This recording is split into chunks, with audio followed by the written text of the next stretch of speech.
பாவ மன்னிப்பின் நிச்சயத்தை பெற்றவங்க கர்த்தரை மகிமைப்படுத்திக்கிட்டே இருப்பாங்க.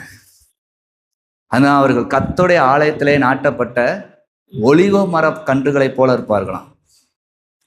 பச்சையான ஒலிவ மரம், இலையுதிராத மரமா இருப்பாங்களாம். எப்படியா? அந்த ஆலயம்னா அவங்களுக்கு அவ்வளவு பிடிக்குமா? அதான் ஒலிவ மரம். அந்த ஆலயத்துல இருக்குன்னா அவங்களுக்கு அவ்வளவு சந்தோஷமா இருக்குமா? தேவனை துதிப்பது, தேவனை பாடுவதுன்னா அவ்வளவு பிடிக்குமா? அது இலையே உதிராதான். ஏன்? ஒரு காரியத்துல இப்படி பிசையிருக்கேன்னு சொல்ல முடியாத அளவுக்கு அவங்க ஆண்டவரோடே இருப்பாங்களாம். எதுலையும் பிசையிருப்பனோ அப்படிங்கிற மாதிரியே காத்துக்கிட்டு இருப்பாங்களாம். அதனால அவங்க வாழ்க்கை அவ்வளவு பச்சையான ஒலிவ மரமா இருக்குமா. அதனாலதான் ஒரு பக்தன் பாடினாரு, நான் உம் அபிஷேக ஒலிவ மரம், உம் ஆலயத்தில் நடப்பட்டவன், உம் வசனத்தை தியானிக்கின்றவன், உம் அன்பையே நம்புகிறவன். உன் வசனம்தான் என்னுடைய பசியாற்றும் உணவு, உங்களுடைய பிரசனம்தான் தாகம் தீர்க்கும் தண்ணீர். நீங்க என்ன நிரப்பிக்கிட்டே இருக்கீங்க, அது உலகம் அறியாத ஆண்டவரே.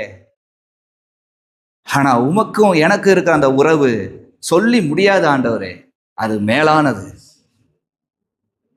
அப்படி இருக்குமா?